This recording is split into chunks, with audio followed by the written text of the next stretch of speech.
Okay, Shalom. Incredibly powerful teaching ahead about some concepts that I've never covered before, including Tahamim, the Torah cantillations, one of them being called cow horns, one of them being called a day-old moon. Never taught about this, but these are two Torah Tahamim cantillations that are sung only once during the entire year. They're always sung together, reading from the Torah, and then they are sung twice during the Megillah, the reading of the book of Esther during Purim. Okay, and always together, one called cow horns, one called a day-old moon. And then we're going to be first looking at this whole concept about I forgot a golden dove, because it's starting to reveal some very, very powerful mysteries regarding the Mashiach. Let's go and have a look. Okay, so Shalom, bring me on board. Well, first of all, we're going to have a look at this story from the Talmud. I decoded it about 3 years ago and I did a teaching on it. It's absolutely wonderful. However, we can just go a whole lot deeper and start to weave some massive concepts into this now regarding what I've been teaching in the previous lessons. First of all, I'm going to go and have a look at Berekoth 53b and also look at the disputes between Hillel and Shammai, because of what is starting to be revealed regarding the whole concept of Hillel and Shammai being like Abraham and Yitzhak being like the Moshiach ben Yosef. Well, Yitzhak being the Moshiach ben Yosef, who went to suffer in exile on our behalf in order to protect us. I've covered in previous teachings who I believe Shammai to be. I believe Shammai to be Hillel's own son, Shimon ben Hillel, the one who had his name erased. He actually had it changed to Shammai, and that this same Shimon ben Hillel was an anointed prince. He was Nasai within the Sanhedrin. He had the role of Moshe within the entire Sanhedrin, and somehow he received a massive anointing and elevating him up from the level of Moshe, where he would have had the spirit of Moshiach upon him, the spirit that passed from the elders to all the people that followed, from off Moshe onto the 70 elders, the Sanhedrin, and then all the way throughout time until the time when Shimon ben Hillel was anointed as Nasai. He was first anointed as Afbethdin, the deputy Nasai, when his father was still alive, and then when Hillel passed, he was elevated up to Nasai himself. The Talmud tells us this. He would have had the spirit of Moshe, which is the Mashiach, we'll come to that in this lesson, upon him, and he was elevated up to the level of Mashiach ben Yosef, which is really, it's connected to the whole concept of the Holy Dove. It's all why Shimon Kefa was called Shimon by Yonah, and it's all connected. I've talked about this in the last lesson, and who Shammai really was. Shammai was Shimon ben Hillel, but Shimon ben Hillel had his name erased. Why? Because he was the leper in the gates of Rome that the rabbis talk about in the Talmud and that I talked about in previous lessons, last lesson especially. So first of all, I want to go and have a look at the debates between Hillel and Shammai, bearing in mind the significance that Shammai himself was Shimon ben Hillel, who was Shimon Kefa, who went in the capacity of the Mashiach ben Yosef, which is a revelation of the name of YHWH above the letter of the Torah, the 13 attributes of mercy at the level of Keter, and he went to Rome in order from there to be able to reach out and gather in the lost of the house of Yosef. Okay, so it's all a wonderful mystery. Everything that we've been told so far for these last 2,000 years is a lie that is concealing that truth. And now we've got to start to unthread all these lies and reveal the truth that has been woven into all these wonderful texts that simply needs decoding in order to receive that illumination. So first of all, let's go and have a look at the Talmud. Right, so let's go and have a look at the disputes between the house of Hillel and Shammai first, bearing in mind that Hillel and Shammai are really father and son, like Abraham and Yitzhak, and like Yitzhak, who was offered up on the altar, and who, according to Yalkut Shimon, is the ram of the Akedah. Sorry, the ram of the Akedah, and then there was a ram offered instead, and the ram is Mashiach ben Yosef. So heavily connected the whole concept of Yitzhak. And Hillel's very much like like Abraham, sorry. So there was disputes between them. Some say 3 disputes actually between Hillel and Shammai, and some say 5 disputes. But then there was a lot more disputes between the Talmudim, the house of Hillel and the house of Shammai, and this time, halakhically, we follow the rulings of the house of Hillel predominantly. In the time of Moshiach, according to Arizal, we will follow the house of Shammai. And it also, bearing in mind that he is definitely from the evidence that we have got from the Talmud and the New Testament and the Torah, the evidence that we actually have and the historical recording of this evidence would suggest that Shammai is Shimon ben Hillel, and also Shimon Kepha, and also Moshiach ben Yosef. Everything is indicating that, and the degree to which that has been concealed is evidence to suggest it's hiding something very, very important truth-wise. So we've got some hints, however. So these disputes between, and based on the fact that he's Moshiach ben Yosef, Vilna Gaon said, Moshiach ben Dawid, the final revelation of Moshiach ben, the final revelation of Moshiach ben Dawid, when he comes, we will be ruled by the house of Shammai. And Vilna Gaon said, David will sit on the throne. David's throne is Moshiach ben Yosef. So in other words, all these halakhic rulings that are the throne upon which David sits is the house of Shammai, which is Moshiach ben Yosef. Okay, so it's all very interesting things, very difficult to believe at first because we've been so poisoned by the lies of Catholicism, the lies of Erev Judaism, and the lies of Ishmaelite Islam. But let's have a look at some of these little indicators that start to shine out to us. One of the disputes is the Beis Hillel held that a man can only divorce his wife for serious transgression. That transgression was only for adultery. Okay, so there we've got a big connection between house of Shammai and the Moshiach ben Yosef as revealed within the New Testament, Yeshua. But Beis Hillel allowed divorce for even trivial offences such as burning a meal, and we are in we are under his ruling at this time. And then this is the one that I wanted to go and highlight within the Talmud.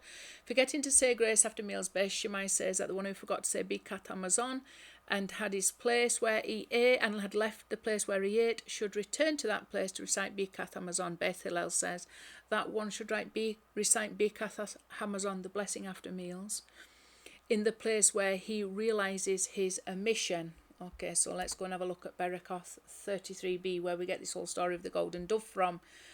So, I'm just going to start it here. You can go and have a look in context if you want, how they are bringing up the fact that Beis Shammai and Beis Hillel disagree on this matter of if you forgot to recite the Birkat Hamazon, the blessing after meal. So I'm just going to read a couple of pieces and then go back to read a story about a golden dove. The Gemara relates that there were two students who ate and did not recite a blessing. One of them did so wittingly and in accordance with the opinion of Beis Shammai returned to where he ate and found a golden purse. One of them did so intentionally and in accordance with the opinion of Beis Hillel, albeit in circumstances where they agree with Beis Shammai, did not return and a lion ate him. Okay, so it's already mystical. However, it gets a little bit more mystical, and I've previously analysed and decoded this, but we're going to a whole other level now based on what we know regarding the house of Hillel and the house of Shammai and what they actually constitute. Massive, powerful messianic revelations. The Gemara further relates, Rabbi Baba Hannah was once travelling with a caravan and he ate and forgot and did not recite a blessing. He said to himself, what shall I do? If I say to them, I forgot to recite a blessing, they will say to me to recite a blessing here, as wherever you recite a blessing, you recite a blessing to God. It is better that I say to them, I forgot a golden dove. Then they will wait for me while I retrieve it. He said to them, wait for me as I forgot a golden dove. He went and recited a blessing and found a golden dove. It's all coded message, by the way. I've previously decoded that it's all pointing to Yeshua being the Moshiach. But now we've got to understand that Yeshua is a title for Moshiach ben Yosef. Okay. There's some brilliant gematria to all this, some really wonderful, massive concepts and connections that are being made now. So this is what precedes it, and this is what we're going to analyse. Okay, the Gemara asks, what is different about a dove that he specifically said that there was an object that that was the object he forgot? The Gemara answers, because the community of Israel is likened to a dove, as it is written, the wings of a dove covered in silver and its pinions with a shimmer of gold. The Gemara explains the parable, just as a dove is saved from its enemies only by its wings, so too Israel is saved only by the merit of the mitzvah. There is actually a profound concept also in the dove, because it's very much related in a way. The dove is the one that plucks she plucks the branch off in Noah's Ark. In this lesson, we're going to be having a look at the significance of Noah, a verse from Noah, and he found grace, favour in the eyes of YHWH. So that you've got this, the dove is the one who plucks the branch, the olive branch off. And I've done teachings previously, the one on Elijah that I did, the one that's just Elijah, and talk about this whole concept of the olive branch being Mashiach ben Dawid. So there's all kinds, the dove is associated with the revelation of who the Mashiach is. That's why we've got Shimon bar Yonah. The dove, the sign of the dove. Okay, Yeshua said, the only sign I'll give a wicked and adulterous generation is the sign of Yonah. So there's lots of deep, profound things in that. And we've got to keep looking for this sign. So bearing in mind what we've just done, let's go and have a look at the rest of this and look at some very powerful gematria. Right, so we've just read that. I don't need to go over that. However, it mentions this verse here. Now, when I brought this verse out in the whole of the verse out, if you lie between the borders, the feathers of the dove covered with silver and its pinions with brilliant gold, you can see the initial letters of the first four words spell Atbash. And Atbash is a mysterious coded cipher that's used in gematria, where the first letter becomes the last letter of the alphabet. So the Aleph becomes the Tav, and the Beth becomes a Shin, and the Gimel becomes a Resh, etc., etc. So you've got and it's called Atbash, because the Aleph becomes a Tav, and the Beth becomes a Shin, and so forth and so on. So straight away when I saw that, I thought, well, if it spells Atbash, then perhaps we should be transforming that into the Atbash numbers, which I did. The initial letters spell Atbash. If you change the letters to Atbash, they become this here. Okay, so obviously some of it doesn't make much sense, but some of it does. Things like that could be broke up to comes who, and all kinds of things. But anyway, there's a number that we can get from it. Both these numbers are incredibly significant, by the way. It's really wonderful. 149. All right, okay. So this here. Im tishkavun ben shefatayim. Or this can even mean lips or shores. Anyway, let's go and have a look, because this is really quite incredible. Straight away we've got this powerful concept to Moshe the Moshiach, so we know it's very, very, very messianic. It's going to reveal to us something very profoundly messianic, because it's the square ordinal of Moshe the Moshiach. And we came across this whole concept of Moshe Moshiach as what is found in Zohar. I will have a quick look over that as well after we've gone through these numbers. But then it's incredible, because if you take Yonah, and where the Vav is filled with an Aleph, so you've got Yonah, how it's spelt, the first filling. Sorry, Yonah has it spelt ordinarily, the first filling of Yonah, and then the second filling of Yonah. And if you take both the regular and the ordinal of all those, the actual spelling, the first filling out, each letter as it sounds, the second filling out, which is the absolute essence of a thing according to Arizal, and add them all up, regular and ordinal together, you come to 1409. Okay, which is the 204th prime, probably from 1, because Hebrew primes are counted from 1. 204 is Yosef, because Yosef comes to 156 and it's got an ordinal of 48. Add them together, it's 204. 2 times emunah. Okay, so it's absolutely totally connected to the whole concept of Yonah. And we've got that concept, like I said, Shimon by Yonah, who is, according to the New Testament, Shimon K for Simon Peter, the rock upon which the entire, I don't like to use the word church, because really it's the congregation of the lost house of Israel is built. The bride is trying to get prepared for the final appearance of the Moshiach, Moshe the Moshiach. Okay, so it's all connected to this concept of Yonah. The dove is connected to the story of Yonah, to go in and gather even those that are non-Jewish. It's connected to the whole story of, the whole concept of what I'm talking about with Noah. The dove that tears the olive branch off, that represents Mashiach ben David. It represents the anointing of the Ruach HaKodesh, or the Spirit of Truth. There's loads of very profound concepts connected to the concept of the dove. And it's also peace. It's the international symbol of peace. And this is what we are trying to accomplish. We're trying to accomplish Shalom. That's the work of Mashiach ben Yosef. Okay, so another very powerful connection here, because I talked about the house of Shammai.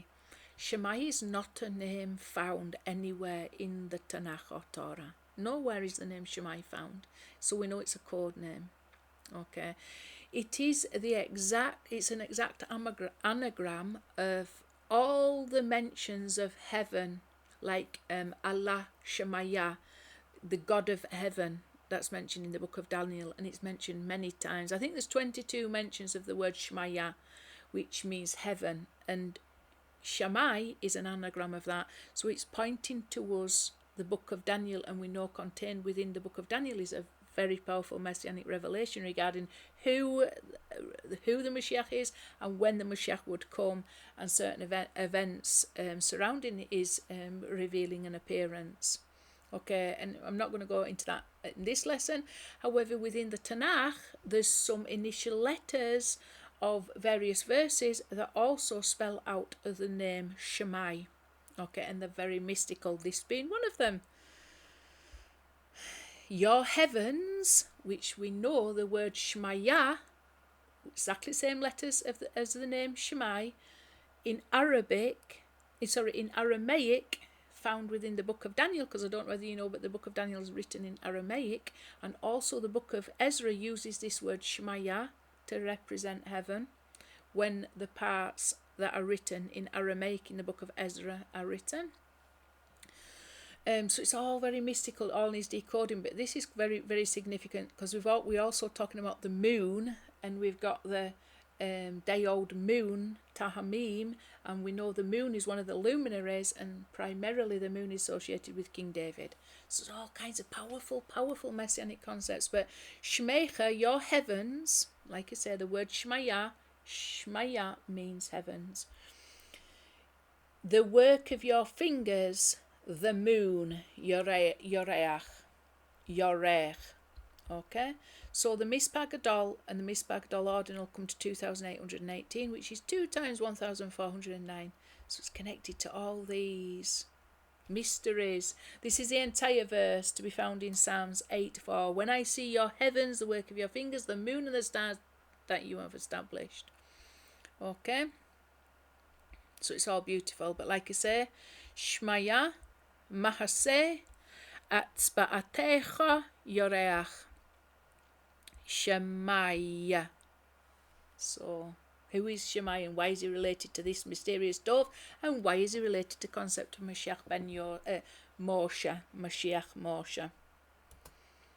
Because he is the Moshiach. He was Moshe, who was elevated up to Mashiach ben Yosef. Okay, so I also talked about this when I did the Kadori note. Of whom we had said, under his protection we shall live among the nations, And in this verse in Lamentations 4:20, it talks about the Moshiach of YHWH, and it's under the protection of the Mashiach of YHWH that we live. And I pointed out previously how that the numbers of that are pointing to the one who will live under his protection is Shimon ben Hillel, Shimon by Yonah, Shimon Kefer. It's all related to that. Okay, so I've actually added some really important things, because this is taken from a verse in Lamentations 4:20 that is highly messianic. Why? Because it includes the term the Moshiach of YHWH. I'll hope to do an analysis on it because it is so profound. I have talked about it in previous lessons, so we can see how it's related to this. That's what I wanted to point out, which is an anagram. Sorry, it's an acronym for Shammai. But it's also, this verse has got a square ordinal of 2855, which is 5 times 571, or a correction for 571, and 571 is Shammai filled out. There's also an Atbash to this, that's 2141. That is absolutely related to the note of Kederi, which says he will raise or lift the people and prove, confirm that his words and his teaching, Torah, stands or endures. So that comes to 2135 if we add the 6 Kalel for each of the letters, and especially when the initial letters spell Yeshua. Okay, give us an indication of who the name of the Mashiach is. The name of the Mashiach is Yeshua, but like I say, that's the title for the one that he will raise, lift the people, and prove, confirm that his words and his teaching stand and endure. Okay, but this person who has got the title of Yeshua is Shimon ben Hillel, who is Shammai.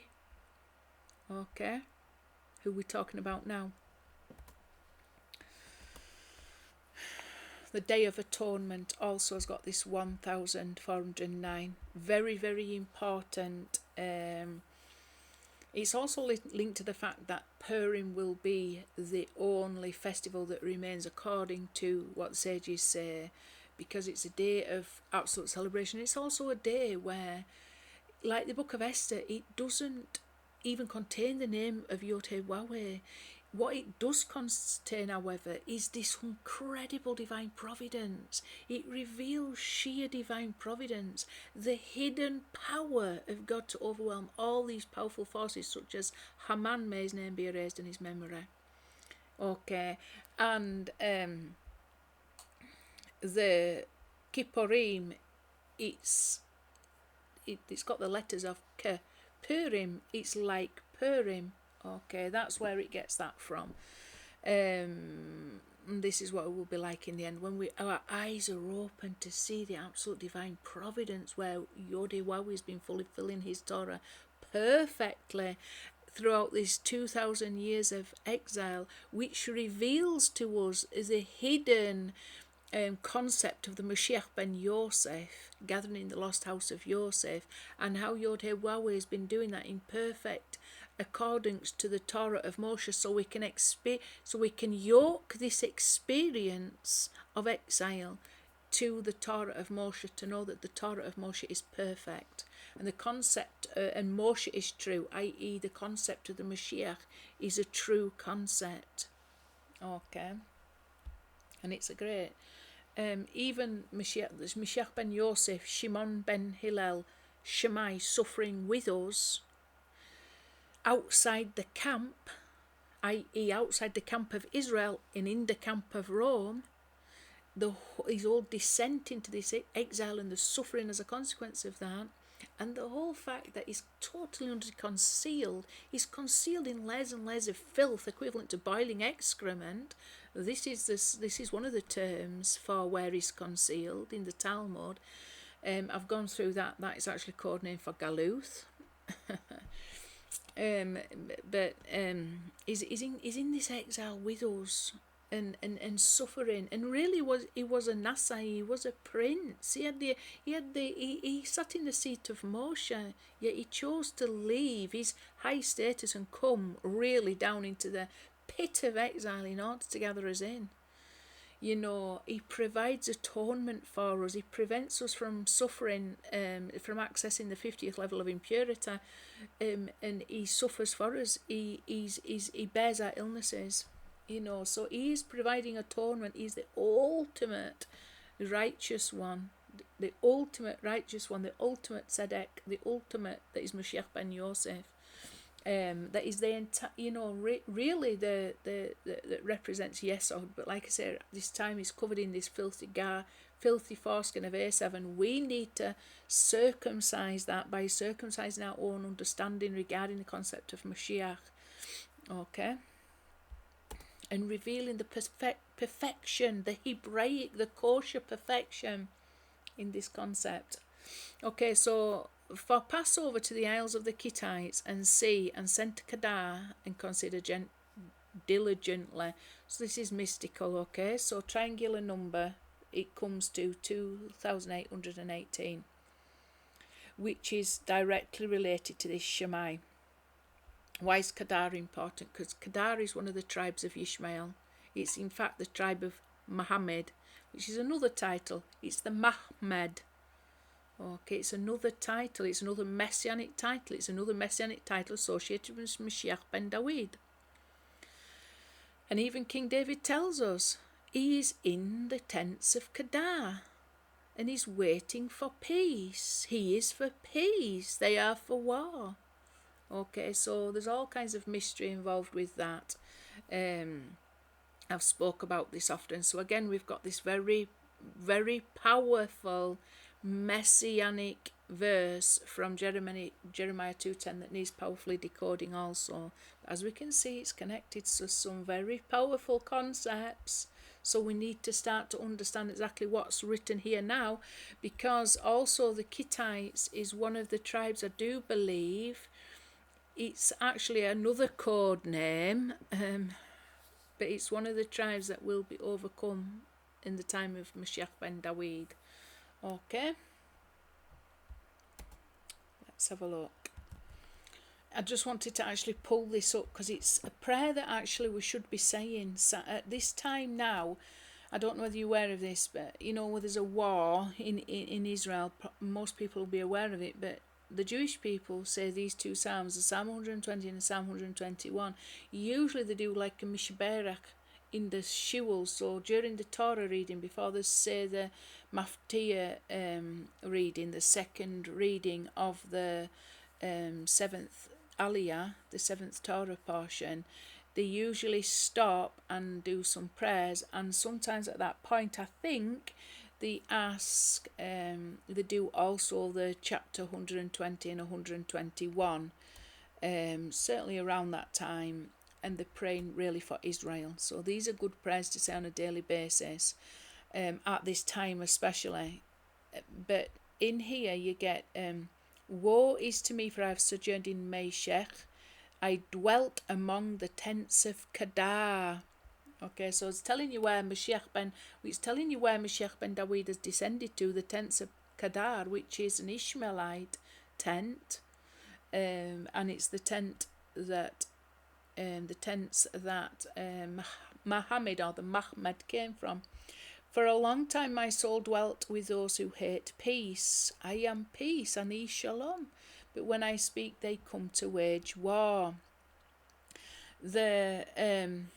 Let's just go back. Okay, so that's some explanation to that. I will just say the Kittites, I just looked it up. I had made a mistake with this. It's it's a different group of people. It's the Cadmonites and things like that. It's all coded name, by the way, but they're the tribes. It's not particularly talking about this tribe that King David will overthrow. It was another people that begin with the letter K. I've just got myself muddled up. Okay, but this is very powerful stuff. On the king on the way, for the king on the way. Okay, Lemelech al haderech. Let's hope he's on the way now. He's on the way to us. He's actually in a state of disguise.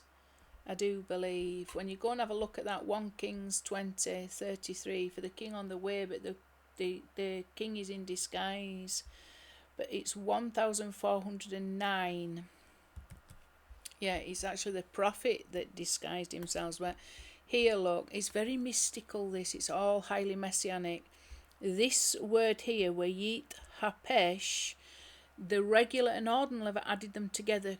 That is the word for disguise. And there's 3 times it's in about this disguise. 1, the prophet, 1, King Saul, and 1, YHWH himself comes YHWH. And it comes to 888. The regular and the ordinal added up together come to 888. So it's very mysterious. A prophet went and waited for the king on the way, and he disguised himself with his headband over his eyes. Okay, so there's a lot of mystery in that. Like I said, I just wanted to point it out because, again, it's highly, highly mystically coded messianic revelation for us. Okay, and finally we've got the sister of Aaron. Aaron's sister, Achot. I don't think the Yud is supposed to be there, but it's Achot Ha'aron. Must have just picked a Yud up for some reason. The Mispah Gadol and the regular come to 1409. 88, by the way, is the ordinal of Yeshua and the ordinal of Yonah added together. 53 and 35 come to 88. So something very significant about Aaron's sister and all these mystical things. Why would that be? Because she really represents the Holy Shekinah. She represents the kingdom, the Malkuth. And you know, she's really like a shattered vessel, isn't she? When they were in the wilderness, she actually died on the 10th of Nisan, which exactly a year later Yeshua led the children into Eretz Israel, and that was the day that they were circumcised. They've not been circumcised in all the desert wanderings for 40 years since they left Egypt, okay, because of the dangers to them in the wilderness. Aaron's sister died exactly 1 year prior to that, but at the same time, what happened is the day she died, the water stopped coming forth from the rock. Now the rock is connected to Shimon, Kepha, Simon the rock, and it's also connected to the rock that Yaakov lay down. This is in this week's Torah portion, by the way. The rock that the rock that Yaakov lay upon, and he could see the vision of the ladder from heaven to earth. Okay, so the rock stopped bringing forth water as soon as Aaron's sister was dead. Why? Because she represents the congregation of Israel, if you like, the kingdom of David, the Holy Shekinah, the vessel. And it's a little bit like when the oil stops pouring once the vessels are full. Once that vessel dies or it shatters, there's nowhere for the water to go. The vessel causes the water to come forth out of the rock. But there's no vessel. What was Moshe left to do to bring forth water? He struck it with the rod. We're going to be having a look at the whole concept of the rod. So he struck it with the rod and brought forth water that way because there was no appropriate vessel. So he had to bring forth water somewhere. Now that rod represents the rod of Elohim, that is the cause of all the troubles of our current exile. We'll go and have a look at that in a minute. So we're in the process of rectifying this situation so that we can drink that water from that rock again. Okay, that really is Mashiach ben Yosef now. That really is trapped in Rome in some way, symbolically so at least. It's trapped in exile. It's trapped in immature consciousness because we don't thoroughly understand the true concept of Moshiach, and then we don't really know truly understand the name of YHWH, because blessed is he who comes in the name of YHWH. So all these are very important. We've got to build appropriate vessels in order to contain that water flow from that rock. And now it would appear the only way we can get our water is to with a rod that's whacked it, and then that puts the whole concept of Moshiach into exile. By the way, because it was on account of that Moshe wasn't allowed to come into Eretz Israel, and then he's buried outside of Eretz Israel, and he's buried in a defect, and then we need to wrestle with all the forces of darkness, like what we're doing now, all the forces of exile, the forces of Erev Rav, into which his Torah has descended, in order to reveal the perfection of the concept of Moshe and why he hit that rock. Okay, and see it in a positive way as in a negative. He had no choice. There was no vessel. There was no way. There's nothing appropriate to fill the water. So he just had to find a way to make that water come forth. He knew we needed water. Okay, but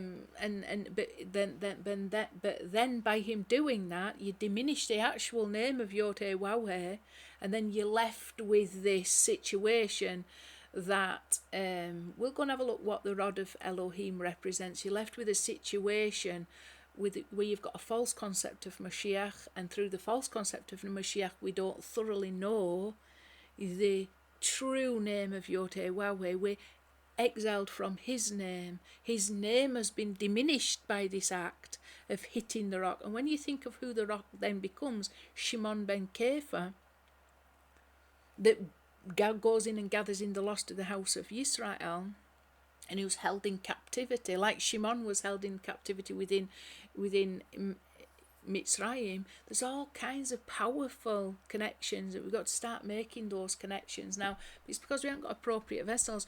The only vessel that can contain a blessing is the vessels of Shalom. Who has Shalom at this time? Who has a rectified body that is so rectified and so conforming to the name of YHWH it's able to be filled with a revelation of the name of YHWH. We are totally and utterly filled with, and our bodies are inspired by the evil that we are experiencing. So we're frightened, we're traumatized, we're depressed. We should be serving God all day, every day with love and joy because we're so aware of his name. But in exile, it's very difficult to attain that level of rectification so that our vessels can actually contain that light and be influenced by only his name and only conform to his name and imitate only his name.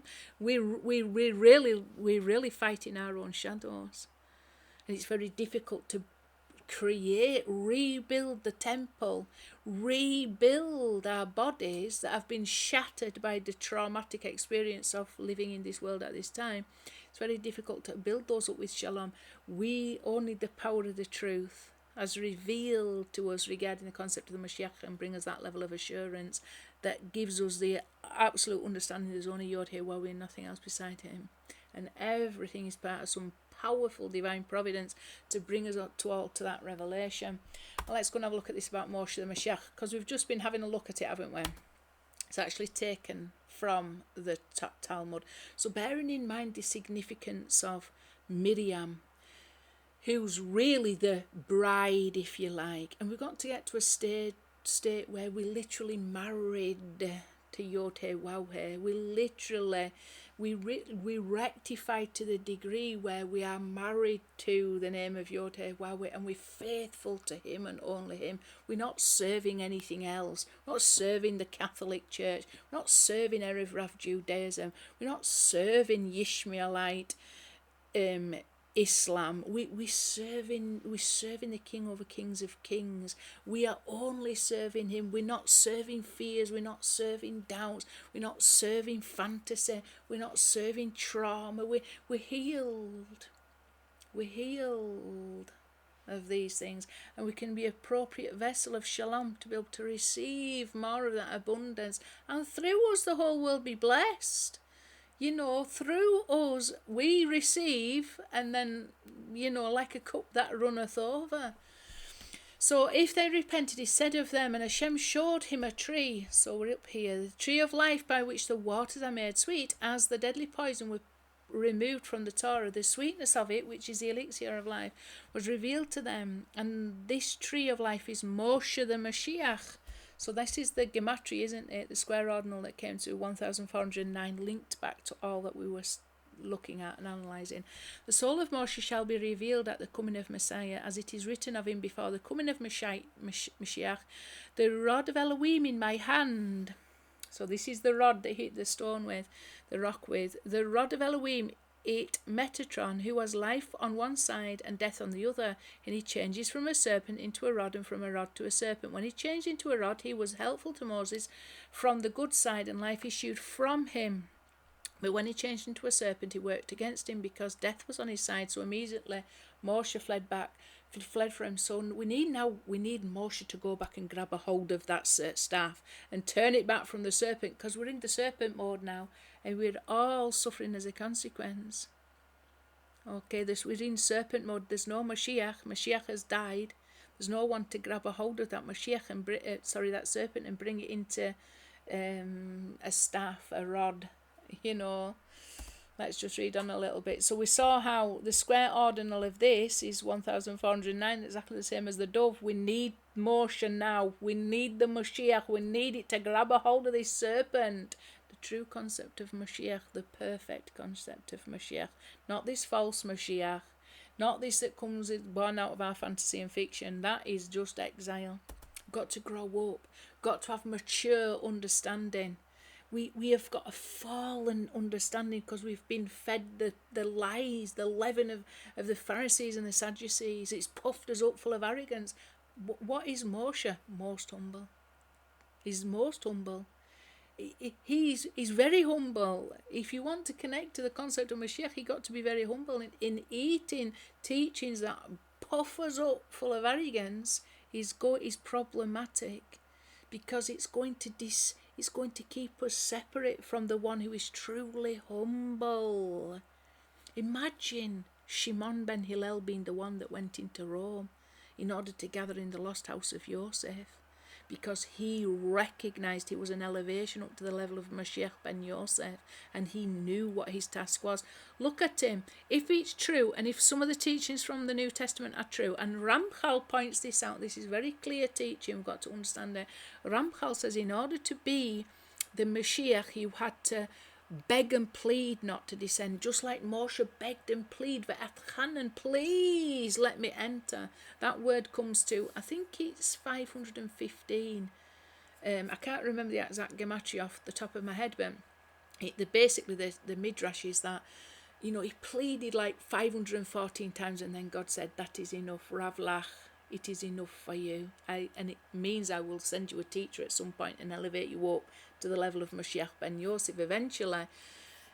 But he said, no, enough, because you have to descend. But he also showed that the true Mashiach did not want to descend. And yet we have a story in the Gospels which tells us that before Yeshua was betrayed by the zealots, Shimei was betrayed by the zealots. If this is Shimon ben Hillel, we know the disagreements that he had between his father were very minimal, yet when he went to Rome in AD 30, the house of Shimei took over. They passed all these very, very, very strict, zealous rulings, and then they also took over Jerusalem and caused problems there, and Ramban, Yochanan ben Zakkai had to escape, and he had to pretend he were dead, else the zealots would have killed him. These are all associated with the house of Shimei, and they passed all these laws like you got to separate from non-Jewish people, and they just went to an absolute, they betrayed him. But what ended up happening to the zealots? The zealots ended up committing suicide, because one, they wouldn't leave Jerusalem when the siege was lifted, like all the believers in Mashiach ben Yosef left and went to Pella and were spared. But these zealots clung on. They even burnt down the storehouses, which resulted in an horrific death for the Jewish people through starvation. It was eating their own babies. This was caused not by the Romans per se, it was caused by the zealots burning the storehouses down. And then Rabbi Yochanan ben Zakkai, he had to come to a deal with Vespasian, the Roman that ultimately came in when he was elevated up to emperor. He came in and got rid of the zealots, burnt down Jerusalem and the temple, because the zealots had taken full dominion over Jerusalem, And he knew he had to get rid of Jerusalem in order to get rid of the zealots. But who were the zealots? They were from the house of Shammai. But Shammai himself had gone to Rome to go gather in the lost house of Yosef. And then so they betrayed him. So is the story that we're told in the Gospels an analogy of that? That really did happen. And then in AD 70, after the destruction of the temple, they changed from the house of Shammai being in charge to the house of Hillel being in charge. And they also did a prayer against the minim at that time. And they also excluded all the believers in Yeshua from the synagogues at that time. All in AD 70, just prior to the destruction of the temple. So there's very significant things were going on then as well that I will hopefully at some time speak about. So we've got, I can't remember what I was saying now, but all right, going back to Yeshua then in the Garden of Gethsemane, just before he's handed over to the Romans, he knew that he had to go into exile. He knew that he had to descend into this Edomite exile because he had to come in and protect us, like I say, from falling to the 50th level of impurity. He had to come in, a holy soul like that had to come in, an elevated holy soul had to come in, but he didn't. If you look at the New Testament, he didn't come in willingly. He begged and pleaded. He sweat blood. By the way, he would have been 80 years old at that time. And in AD 30, he would have been 80 years old, the exact age of Moshe when Moshe went back into Egypt in order to bring Bnei Israel out. And he was 40 years in the wilderness outside the camp and then of Rome. So he would have died. His father died at exactly 120 years old, and he would have died about the same. He literally was Moshe come again. The story that we've been told is basically the story of cipher Yeshua told us. The story that we're told in the Torah, in the New Testament, is basically a very ancient story about a false Messiah, and it's dressed up to make it look like that is Moshiach ben Yosef. And it's very, very unlikely that is the truth regarding the Moshiach ben Yosef. The truth, what you find when you unravel all those lies, is that it was Shimon ben Hillel, and it's exactly as I've told you. He would have been 80 years old at that time. He was the Nasai, and he'd been the Nasai since AD 10 or AD 9 when his father Hillel had died. So for 20 years he served as Nasai, the prince, the head of the Sanhedrin. And he received some powerful illumination or elevation.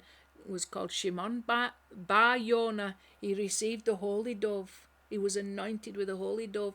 That means the level of Moshiach ben Yosef. I believe he must have been taught by Menachem the Essene. I've talked about this in previous lessons. I hope to do some more teaching on it. But at 80 years old, the exact age that Moshe went to bring them out, he went in to Rome to get us out. And he suffered there for 40 years. And it says that they don't really know when Shimon died. They just know he went in at AD 30.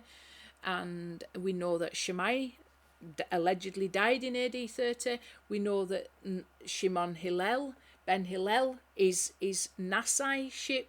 His role as Nasai ended in AD 30. Something extremely significant happened in AD 30. This was all within Judaism. This is all found within the Talmud. He went to Rome, and that's why it says in the Talmud that he's a leper in the house of Rome. He's a leper from the house of Rabbi Yehuda and Nasai, and in another place he is sitting in the gates of Rome, untying his bandages one by one. He was 40 years outside the camp, just as Moshe was 40 years in the desert. Okay, being tested by Satan in Satan's own territory. The devil is Satan's own territory.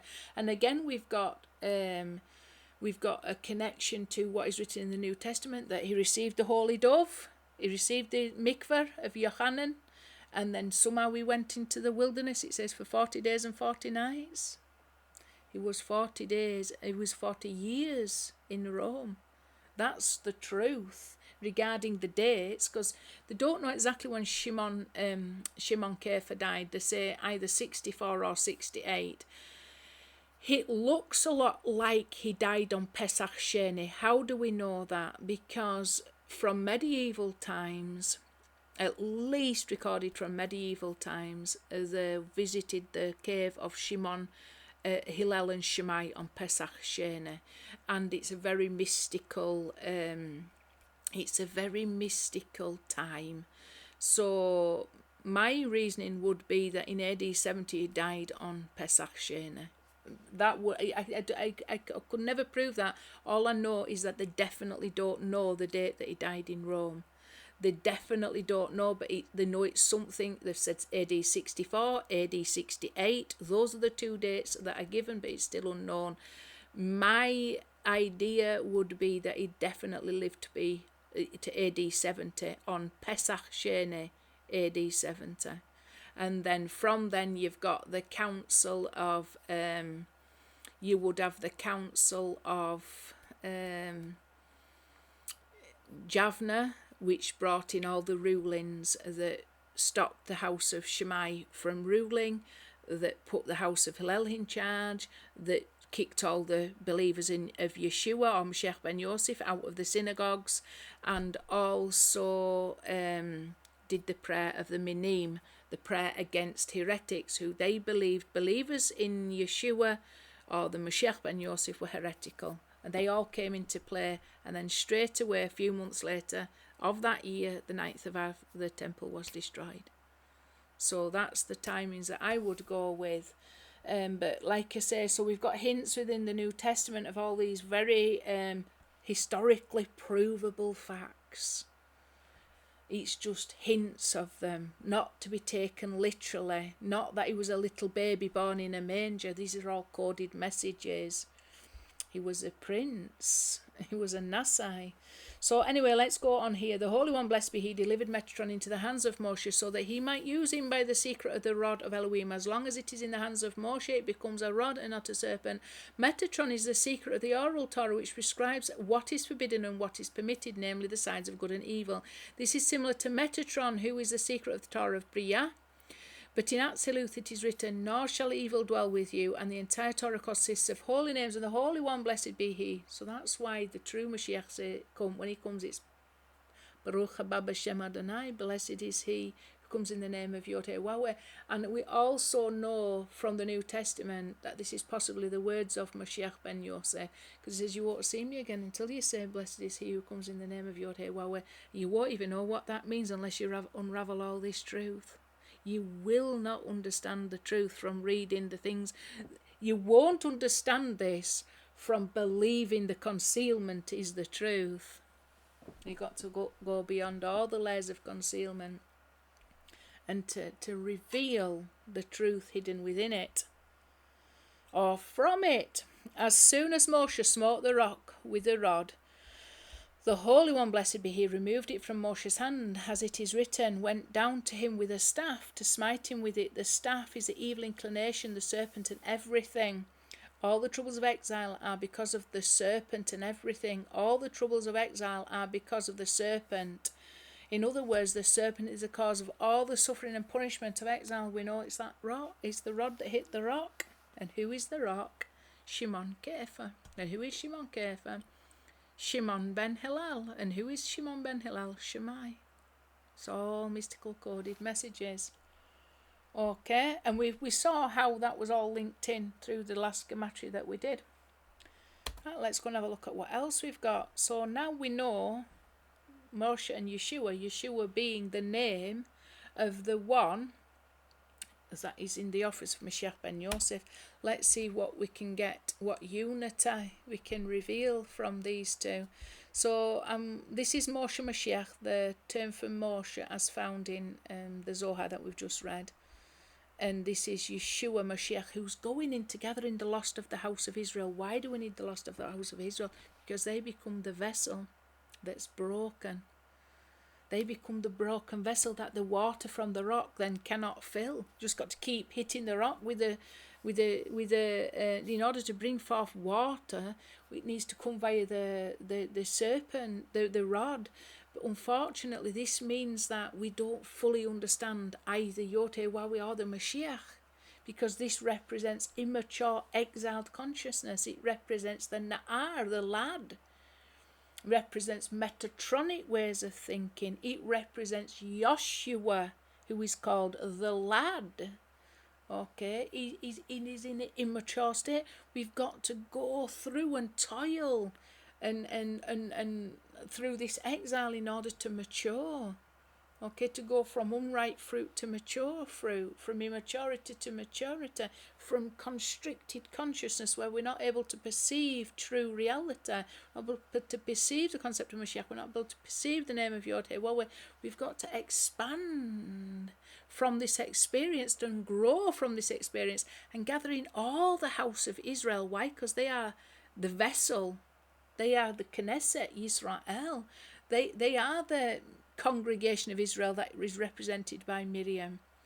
Okay, and not only that, they are Esav has got the same gematria, so we're scattered into the nations. Esav has got the same gematria as Shalom.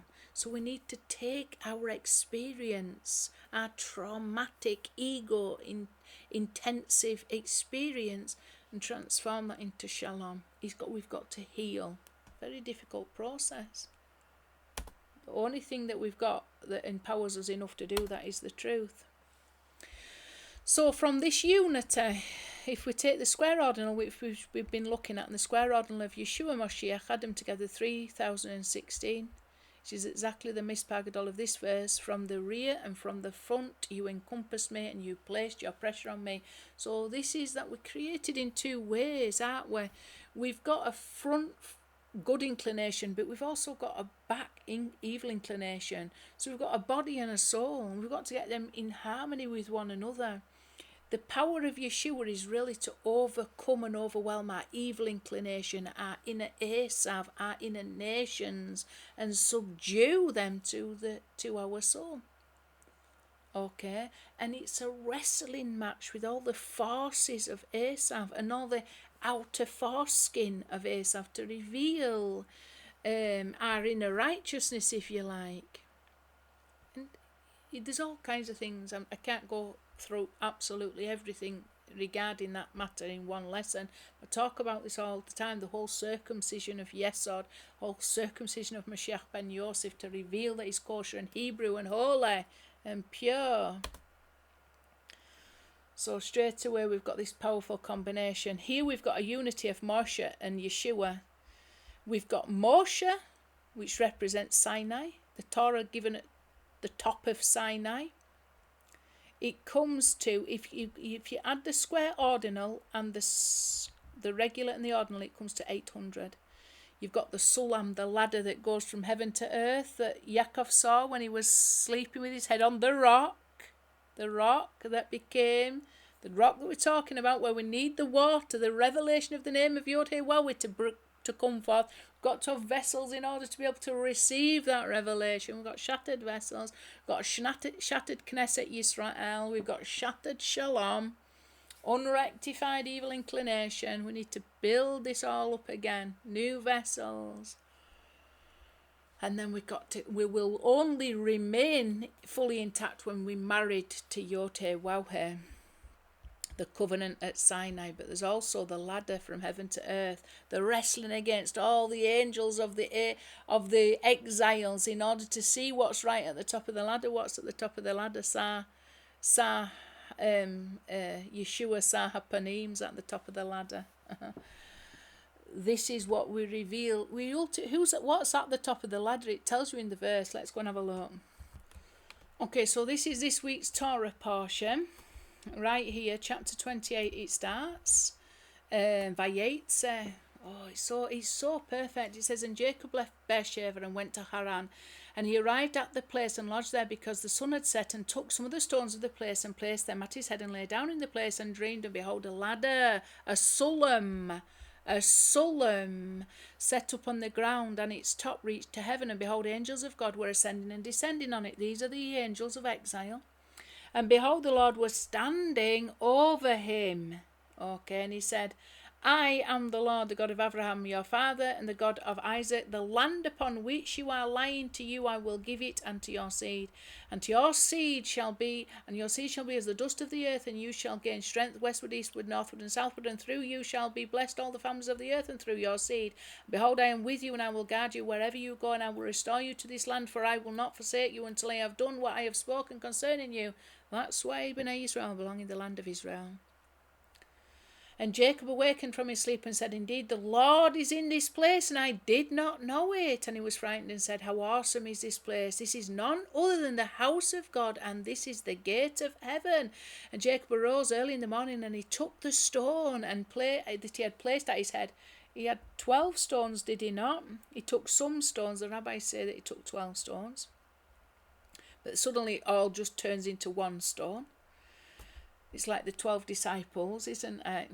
Then this stone which I have placed as a monument shall be a house of God, and everything that you give me I will surely tithe to you. So it tells you God is above, doesn't it? God stood above him. It talks about the ladder and the angels, and it says God stood above him, and the Lord was standing over him. Okay, and he said, I am the Lord, the God of Abraham. So at the top of the ladder is YHWH, in other words. At the top of the ladder is also Yeshua Hapanim, because it's through him that we are able to perceive YHWH clearly. Okay, and it's related to the fact that he had a vision whilst he was sleeping upon that rock, the rock that became the rock for them in the wilderness. This is according to what the sages, and it's also the well of Miriam. And then we've got this whole concept of the stone the builders rejected become the chief cornerstone. There's all kinds of wonderful ways of looking at it like that. Let's go back now. So these are essentially the two revelations. The one Torah that's received from the top of the mountain, that Moshe received and brought down the mountain for the Bnei Israel, and one that from the top of the ladder that's brought down for the Bnei Israel to receive. Two revelations of the name of YHWH. One within the letter of the Torah, one above the letter of the Torah that we experience from our contending with all the forces of the exiles, primarily the one of the Edomite exile. Okay, so that reveals his name above the letter of the Torah. Why? Because when we're in exile, we exile to places where we end up without any merit according to the Torah, and we only, in order to be saved, in order to experience Yeshua, in order to experience attachment to the name of YHWH, we've got to have a name that's revealed above the letter of the Torah, absolute, all merciful levels, but at some point we need to bring them both together. As we can see, it's when we unite them. You know, we've got a true concept of the Moshiach when we yoke our experience of exile to the Torah of Moshe and see how that and that are one. Indeed, the Lord is in this place. Just like what Jacob, we just read it, haven't we? Indeed, the Lord is in this place, and I did not know it. Filled at the level of Asiyah, where the hay is filled with the hay and the vav is filled with the vav, it's 1606, as we can see up here. Where do we get this from? We get this from the square ordinals plus the ordinals of both 91 and 105. Add them together, the square ordinals and the ordinals, 3212, 2 times 1606. It's utter perfection. We need that unity. We need that unity because this is the place where the house of God is built, on that stone. That is the house of God. The house of prayer for all nations. This is my name forever. Got the square ordinal and the ordinal of Zeh Shmi Le'olam. It can mean this is my name which is hidden. Where is it hidden? Well, in Rome. You know, his name is hidden in Rome. Because Shemai, the word Shemai is the word Shmi with an aleph. And we know that aleph is used to conceal and hide YHWH. Okay, I've talked about that a lot. So Zeh Shemi or Zeh Shemai Le'olam, this is my name forever, but it also means Le'olam means my name is hidden.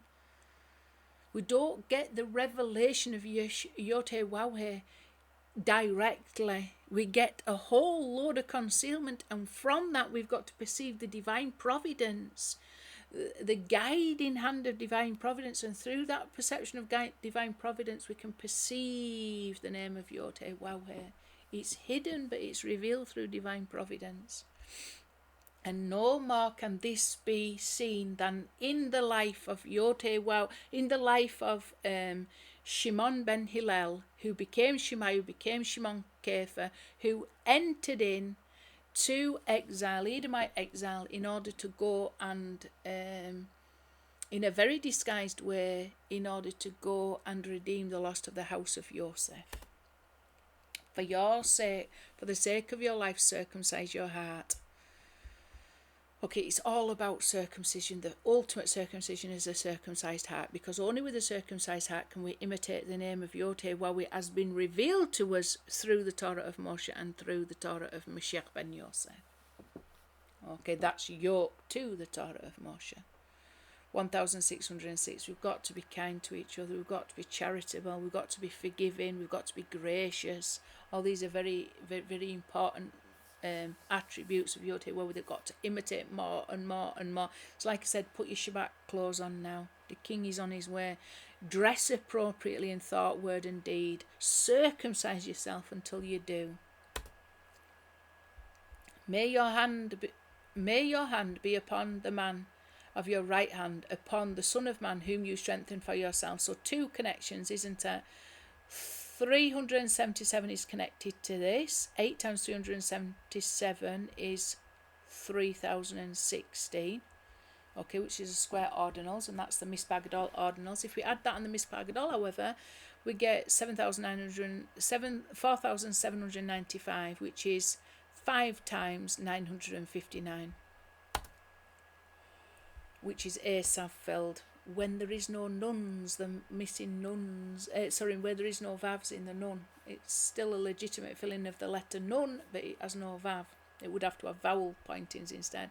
So it's double connection, isn't it? 754 connected up here, but also 959. So it would be doubly connected to this verse. Okay, it's only once we've subdued Asaph, this backside, we have even rectified our evil inclination to the side of holy, that desires to receive for the sake of YHWH's name to be revealed. It's only through that process of wrestling with this Edomite egocentric forces, Satan himself, by the way, and all the forces of accusation against one another, accusing everybody of doing evil, when we're all just trying to survive the horror show of this exile that we're subject to. And we see everybody in a bad light. Jews accusing Christians, Christians accusing Jews. Look at the horrific propaganda going on now against Israel, when they've suffered the horrors what they've suffered. You know, we never ever have seen evil to this degree. Hitler, Yamach Shemo, was not as bad as what we see today, because Hitler couldn't have foreseen the level of his evil, and he was even ashamed to try to cover it up. These people are parading in the streets. Ordinary people are ignoring the death and butchery of so many Jewish people because they would rather hate. And not only that, through the support of Hamas, they are actually causing Palestinian children to die. Why? Because Hamas is using those children as human shields. And the more empowered they are by all this support, financial support, millions and billions of financial support, all these supporters are channeling into Palestine, it's just going to get used for guns, that's empowering this evil that would do that to innocent Jews. This is evil we have never seen before. This is a level of evil we have never seen before. And Hitler couldn't have foreseen this. And there was a shame. They didn't tell everybody publicly. These people are parading around, spitting on these raped women in public with all their arms cut up and stuff, getting them dragged by the hair. The blood of the hands, they're waving it around, giving out sweeties and hollowing and shouting out Allah Akbar and all this evil. These are demons. And they are blaming Israel for the Palestinian suffering. Anybody who supports these monsters is causing those children to die. The same people who are protesting, who are blaming Jews, it is those people that are out into the streets giving their money to Hamas, giving them, empowering them with guns, that are causing those children to die, because Israel's doing everything it can to save innocent children's lives, and these people are using those children as human shields. Fact, they are pure wicked, and they have got support in billions around the world. It's pure evil. This is the level of the serpent. This is why we need the light now. Hitler wasn't as bad as what we are seeing now. All these people that feel justified in supporting this evil regime that would dare to do such a thing in the Holy Land in such a way, and they are supporting it. They are the ones that have oppressed the people, the Palestinians. They are the ones murdering the children. And the more you are rallying Free Palestine, the more these people are going through the streets saying Free Palestine, the more they are empowering Hamas to continue to do this evil and to murder not just Jews but Palestinian children. All those children are suffering because of Hamas. Nobody else is causing. Israel is not causing the death of innocent children. Hamas are causing the death of innocent children. They had more than a week. They had weeks to get everybody out they chose, to keep them in to suffer and die, because they make money out of their suffering and dying. Jews don't make any. They just get a bad name throughout the world. But somebody's got to put a stop to this evil. Somebody's got to be brave enough to stand up to it. And they have got to disgrace their name in front of all the world, doing only good, whilst these people are using these children as pawns in order to get support, in order to get more money, to do more death and cause more suffering.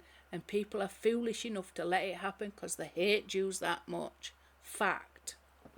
They are demons. They are not Muslims. They betray Islam. They betray all the prophets who were Jewish. They betray every message of good. And it's time for us to do good. You see, they're wearing the clothes of death shrouds. We have got to put on our best thoughts, our best words, and our best deeds. We've got to speak the truth. This is a world full of lies. We've got to be able to speak the truth. It's as simple as that. We've got to be passionate about the truth. Don't let these people convince you otherwise. They are liars. You've got to stand your ground.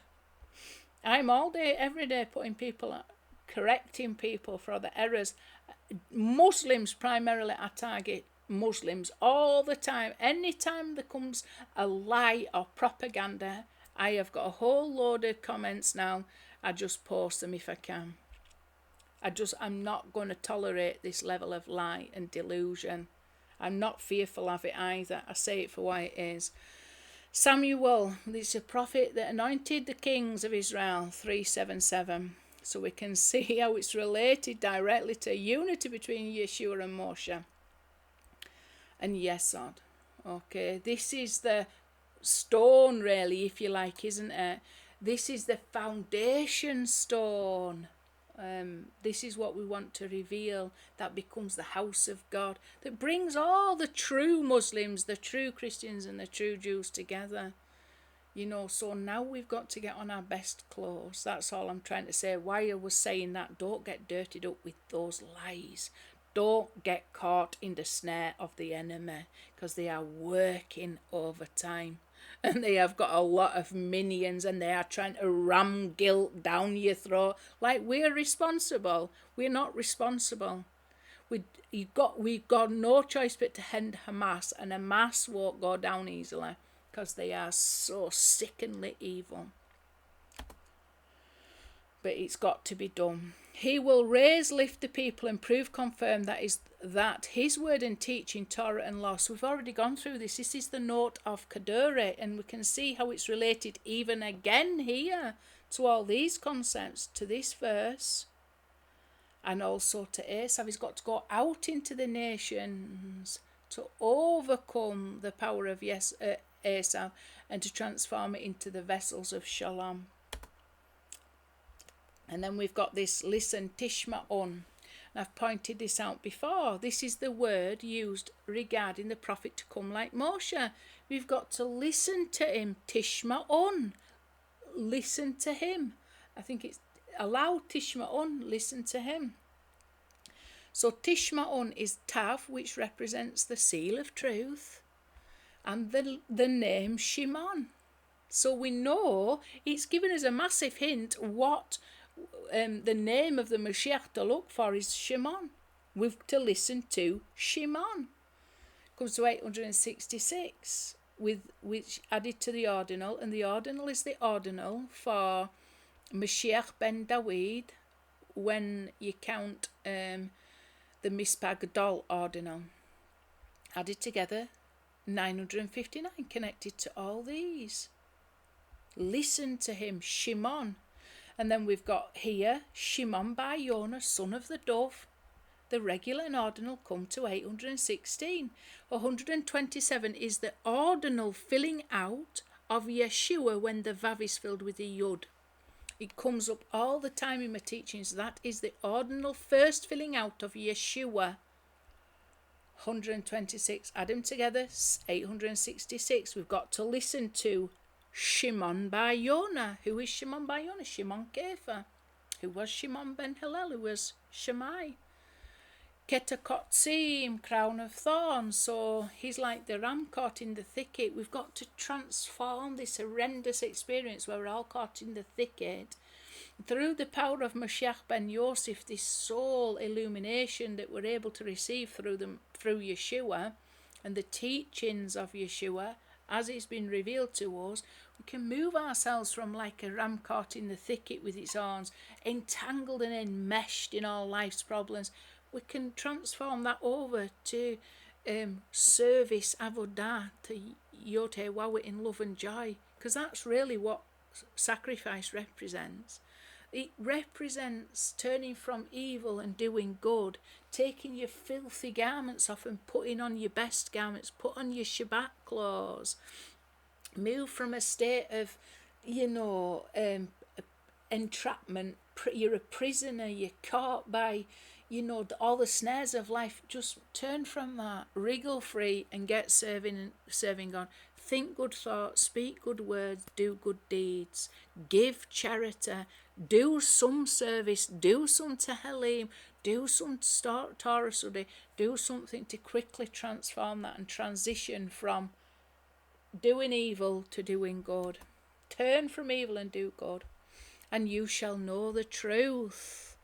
Ki tash chilu, so it's related to sekel. It means know. It means we've got all our mental capacity and faculty in order to perceive emeth, truth. Okay, so that's an even important number, but won't go in this lesson.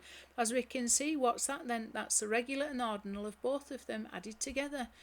849, 794 added together, and you shall know the truth. If we don't know the truth, we've no shalom, because Esav represents the evil inclination, he represents the serpent, he represents falsehood, he represents lie. What is the only thing to overcome the lie, the serpent? The truth. The truth. We need to know the truth. Where do we get that from? Well, when we can unite Moshe and Yeshua together, when we've been to the top of Sinai, in the top of the ladder, then we'll know what truth is. We've got to be able to perceive the top of the Sinai and the top of the ladder. What's at the top of both? YHWH, the name of YHWH, a revelation of the name of YHWH is at the top. We're told that, just read it. YHWH is above him. He's got his head on the rock. He sees the ladder from heaven to earth, and who's above him? Who's above him? YHWH. It's like Moshe. Only Moshe went to the top of the mountain, but he came down and told the people what. But he came down the first time, didn't he? And there was worshipping a golden calf. This is another false Mashiach, isn't it? This is, a replacement, isn't it? We've got to get rid of our golden calves. You want the truth, you're going to have to start with this unity. But, understand what that really is. It's a unity of this experience been able to perceive the divine providence through this 2,000 years of exile and seeing how that is perfectly yoked to YHWH, fulfilling the Torah of Moshe. That is the unity that we need, that reveals both the upper and lower face of YHWH, both the inner and outer aspect of the name of YHWH in perfect unity, in truth, in a meth, exists in it. So this was the last verse of Yonah, the last verse of the book of Yonah. So we know Yonah's a sign, because in there's so much powerful truth regarding the concept of Mashiach ben Yosef. The one at the top of the ladder is very much related to the concept of Yonah. We've got this concept Yesh, like what we find regarding this stone. YHWH is in this place, Yesh Adonai. And I've shown you how that's related to the three names of Moshe, Yeshua and Yonah. I'll bring that up in a minute. But in this last book of Yonah, we've got this word Yesh Ba. Okay, and it comes to 2 times 1068. What does? All the fillings out of Yesh Ba in her. Because YHWH is Yonah's complaining, isn't it? But YHWH says, there exists in her. Let's just go bring this up because it's really wonderful. Just first of all, let's pick out where we get this from. This is a square ordinal of Yeshua Moshiach. So this isn't about a unity. This is more connected to Moshiach ben Yosef, isn't it? More connected to Yonah. Let's just bring this verse up, which contains Yeshba in it.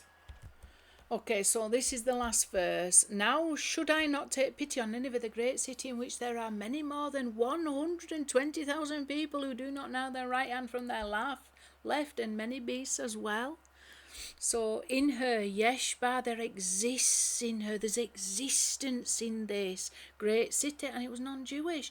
Not only that, the king was the king of the Exodus according to the Midrash.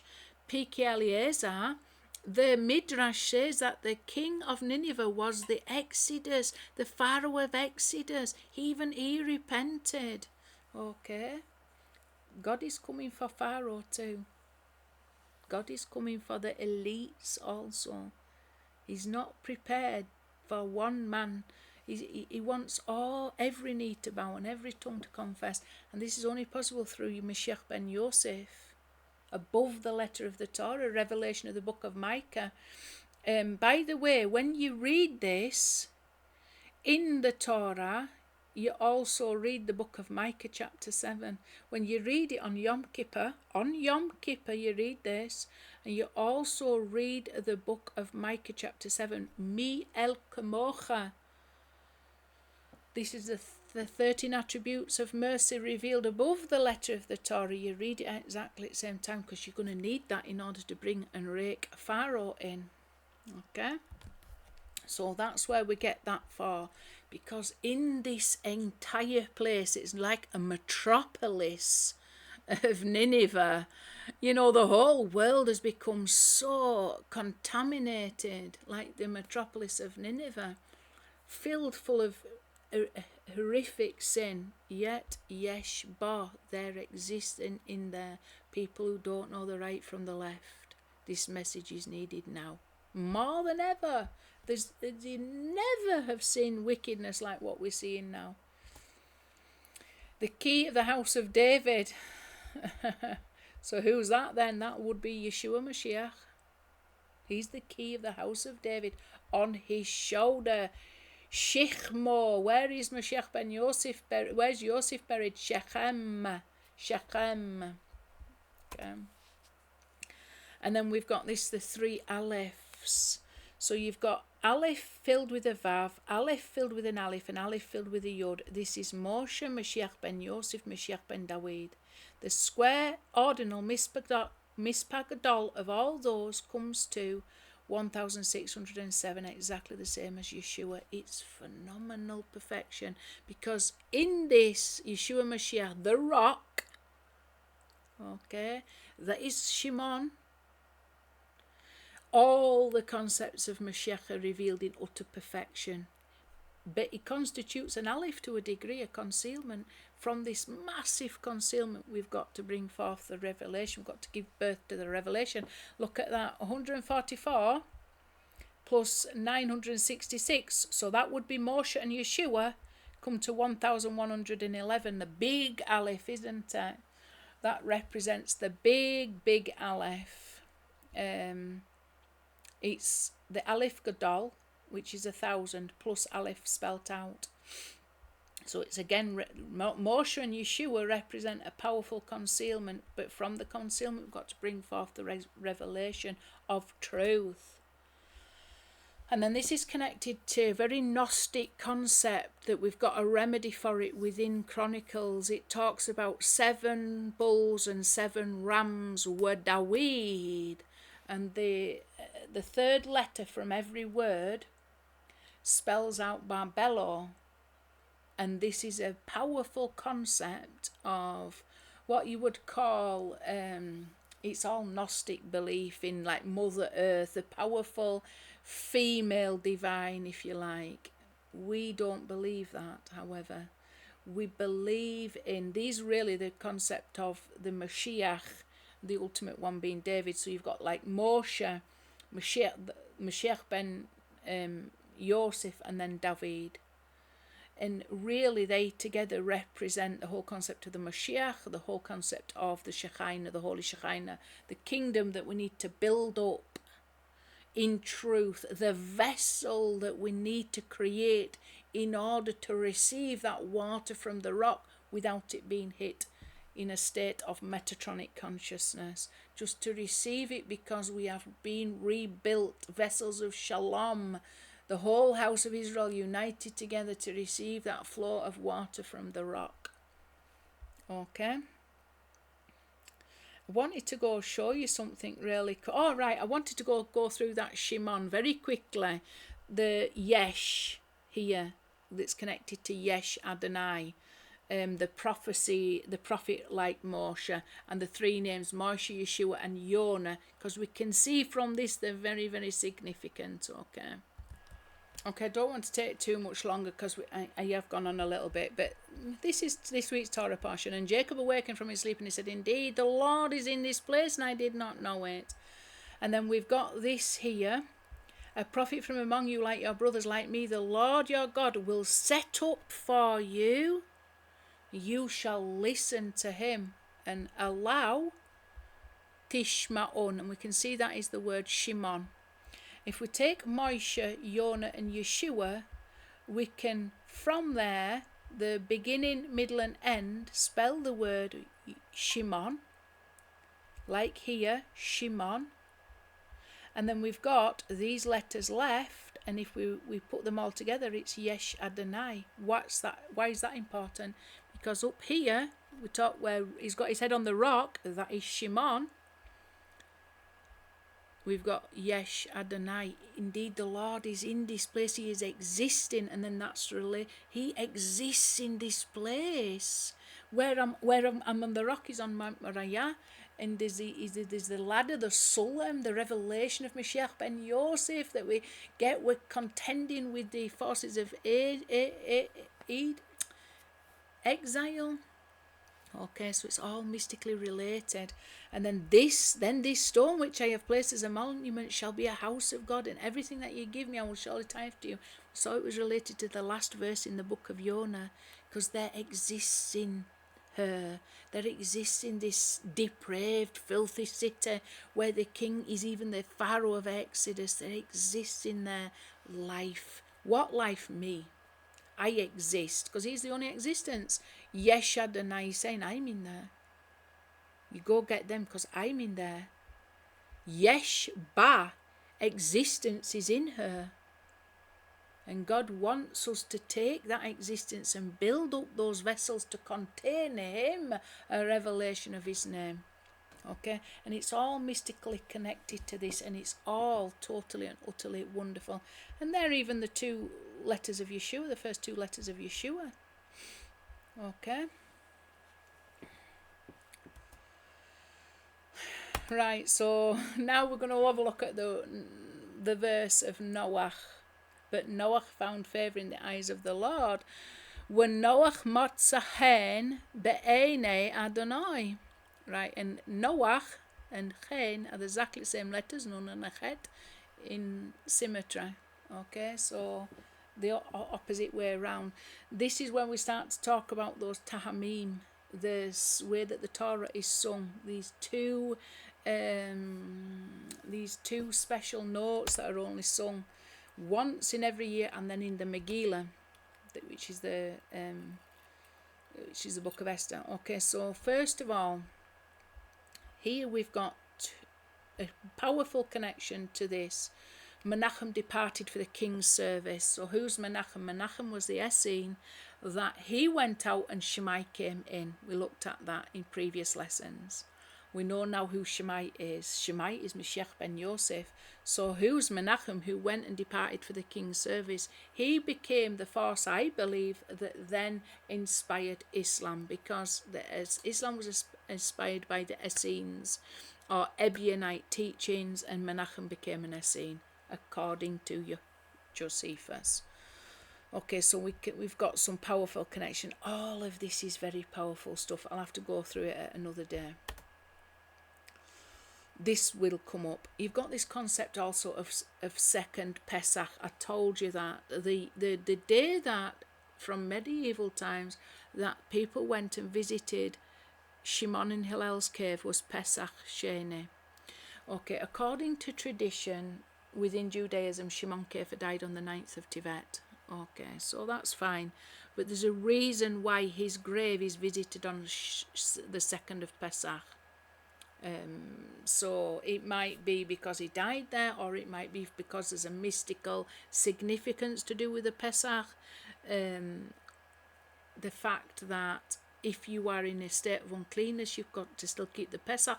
Moshe ben Yosef is highly associated with the Pesach. I'll have to do a whole deeper meditation in that, actually, because he definitely must have died on the 9th of Tevet, because the 9th of Tevet, the gematria for that, I think it's 577. It's exactly connected to Shimon ben Hillel, I do believe. So it can't be his yahrzeit, but there must be a reason why, since ancient tradition, the keva of Hillel and Shammai is associated with the second Pesach. And we know that the whole concept of Moshe ben Yosef is associated with the Pesach. And maybe he was taken to Rome before he could keep Pesach properly. I don't know, because he was captured, wasn't he? And there's a bit of a mix-up as to what time he was captured within the Gospels. I don't know. It would take a lot of meditation. I would suggest you can go and meditate on that. However, this number, second Pesach Sheni, is connected to Noah found favour in the eyes of the Lord. We've got 2,000 cubits. This is where we get to these mysterious notes now.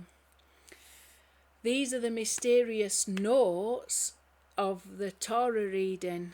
And here we've got the notes of Alephim. Is this little symbol here symbolises the cow horns. This symbolises what's called, it's called Ben Yerach. It's called Yerach ben Yamo. It's called Yerach ben Yamo. I'll go and bring it up on Wikipedia for you. And then this note here, this it's up here. Alephim, we've got this here, which is the Yerach ben Yamo, the day-old moon. Well, it's really Yerach, moon, son of his day. That's how it is translated, but it's translated as day-old son. Be'amah, cubits, so 2,000, and we know that Moshe ben Yosef is held for 2,000 years, and that equates to the 2 years Yosef is in prison. Okay, so we've got this one here, which is the a specific reading called, you can look it up on YouTube and everything. It's called Yerach ben Yamo, and then the Ba'ama, the cubits, are the cow horns, and it's read once in Numbers 35 in a whole year. So you imagine every single word has its own tahamim, cantillation, that are repeated over and over again. Okay, every Torah reading in some cases, but this is once, and then it's read also in the Megillah twice, because the Megillah is read twice, in the evening and in the morning, and it's read here, look, Osa Haman, talking about the gallows that Haman made, may his name be erased in his memory. So it says also, behold the gallows that Haman made. So Osa Haman, may his name be erased in his memory, for Mordechai. And we know Esther she's a form of Moshiach ben Yosef, because like I say, it's just a total concealment. There's not the word YHWH in the entire of the book of Esther. There's only inference to her through the name the king. And then we've got here this mysterious Menachem departed for the king's service. And any mention of the king is we're talking about YHWH he's the only king. Okay, so there's all this mystery. It's utterly wonderful. That 1240, by the way, is when we did the Atbash of the verse, we turned it into Atbash 1409, which was a square ordinal of Moshe Moshiach. The ordinal of that, if you add that to, I'll go back and we can have a look at it, but so I know what I'm talking about. It's I forgot a golden dove. The square ordinal of this, though, these 2,000 cubits, et parat kaid ma alafim ba'omah, that include these two mysterious notes that are said once a year and twice in the book of Esther at Purim. There's all messianic stuff connected to this. Directly linked square ordinal of this is exactly the same as the regular and mispagdol added together of this. Okay, let me go show you where that's related to I forgot a golden dove. So here the regular of this plus the ordinal comes to 1409, but the regular alone is what we just looked at. 1240 is the regular. When you turn this, because it spells Atbash, when you turn it into Atbash, it comes to 1240, which is YHWH Hu Elohim. YHWH, He is God, and this is YHWH heaven, Elohim earth, and Hu is the mysterious power of Keter to unite heaven and earth together as one. Earth represents King David, heaven represents Moshe, and the power, the firmament, if you like, between is Moshiach ben Yosef. He is the level of Keter. Who is the level of is a name of God at the level of Keter. The power of the revelation of the name of YHWH at the level of Keter brings unity between heaven and earth. It's all powerful, and that's 10 times it. It's all locked in a mystical way in this verse. So as we can see here, the regular of this that's connected up to Menachem, and it's connected up to the dove, I forgot a golden dove, and that verse that's indicated at that point. See all these powerful hints that have been left for us to start to weave together. It's extraordinary. This has taken me years of just doing little bits of analysis, but then it all starts to come together. You get pulling all the threads together. And to create a wonderful teaching as a result. It shocks me, the perfection of it. So back to this. This is the actual reading of the Torah, and this is the name of the actual note. It's called Yereach ben Yomo, the day old moon, which is this one here, Alafim, for the 2,000 years, or the 2,000 cubits, sorry. It's Alafim 2,000. We have experienced 2,000 years of Edomite exile, and it's been like the Aleph. It's like Aleph, it's concealed. Aleph means 1,000, Alafim means 2,000. And it's like 2,000 years that have been a massive concealment, but from the concealment we can get the revelation. So we can see this is directly related to this as well. But Noah found favour in the eyes of the Lord. This must be a powerful meditation, this verse. It must be a powerful meditation for the level of the level of unity and the level of revelation that can be just gleaned, and everything being so connected to this one verse is really quite extraordinary. I knew my Creator, I knew. So this is the Yod, Yod, Yod. This is one of the holy names of YHWH, but it stands for Yehuda, Yosef, and Yishmael. 1492 related up here also. The square ordinal of this is 8 times 359, 8 times Hasatan. You know, we have had, in order for this unity to be created, in order for the unity between Yosef, Yehuda and Yishmael, you have got to fight every force of Satan possible. And also 188 is Yaakov, where he's got his extra vav. So what's that telling you? That's telling you that when Yaakov is empowered with the truth, Od Yosef Chai, he is able to defeat all the forces of evil. That vav represents the truth. He's able to this unity is able to overpower all the forces of Satan. Metatron. So Metatron is one of the words for Metatron. They talked about the rod that hit the rock. Okay, this is more associated with Moshiach ben Yosef. However, I've done a lot of teaching on this. The gematria for it is 322, exactly the same as the gematria in Aramaic.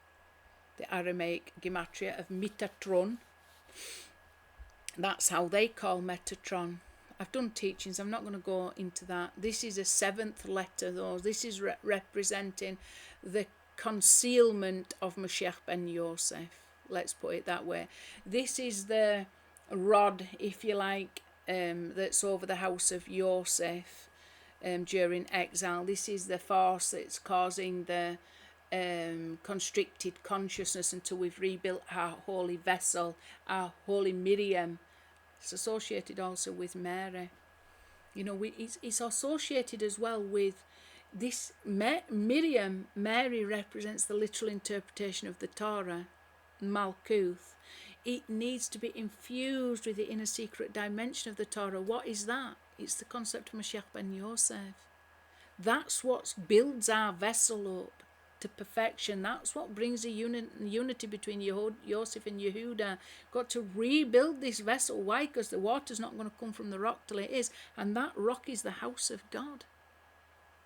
We've got to start to awaken up to these realities, the powerful spiritual realities. We got an opportunity when we're faced with this level of darkness that we're experiencing.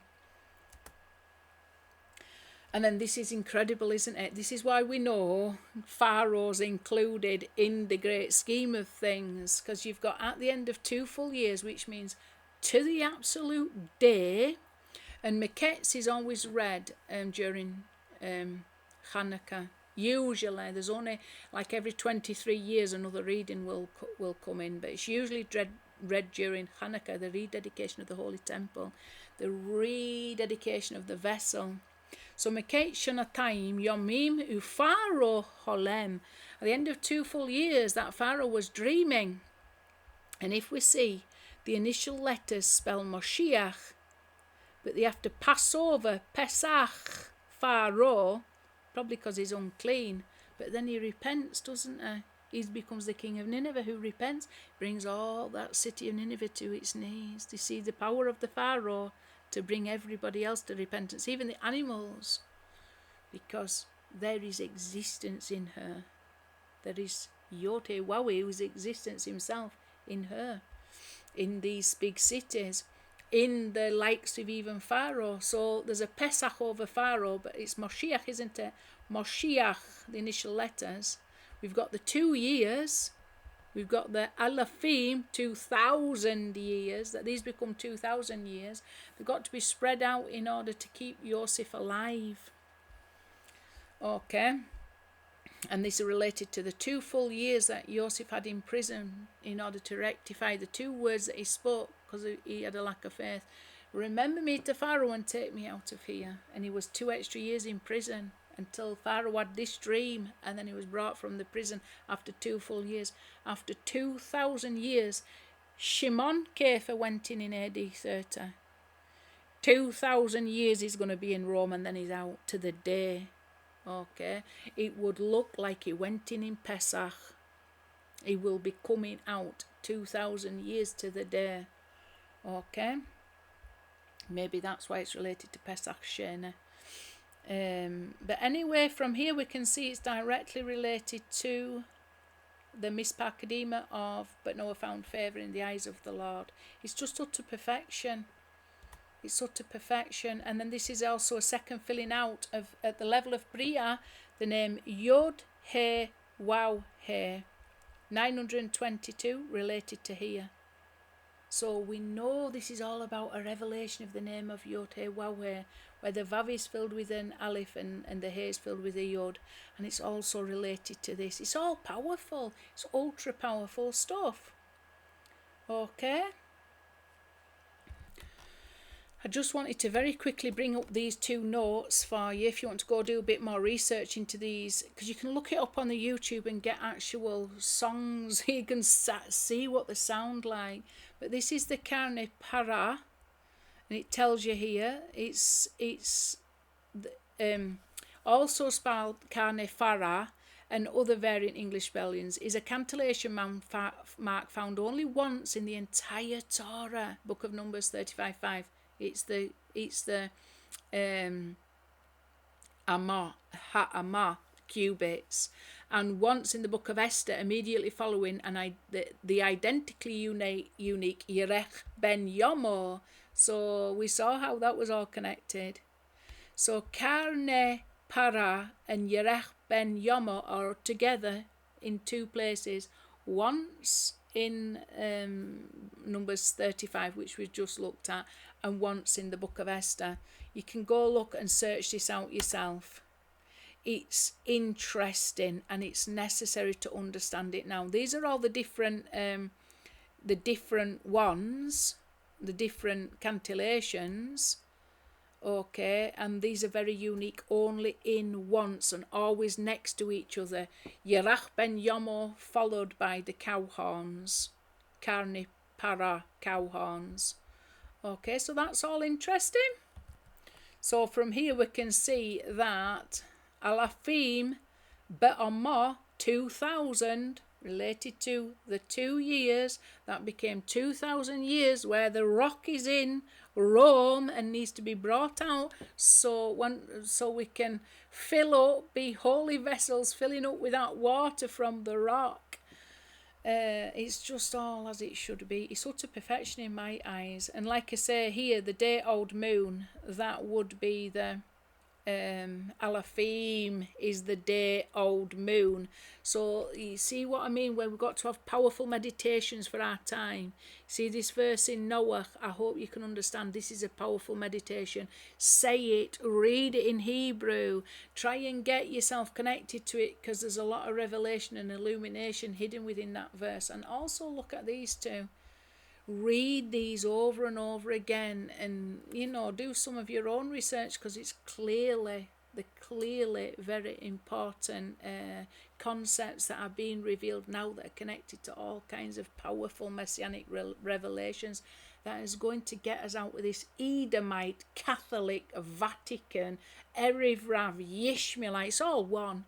Honestly, I've been watching videos, there's no difference at all between Erev Rav Judaism, Yishmaelite Islam and Catholicism. It's absolutely 100% all controlled by the Vatican. And now we've got to start seeking the truth that's hidden in all those filthy outer garments and lies. Okay, and now is that time. Okay, so I really appreciate if you've got this far. You've done extremely well. And I just ask that you would please share and subscribe. And shalom. Thank you.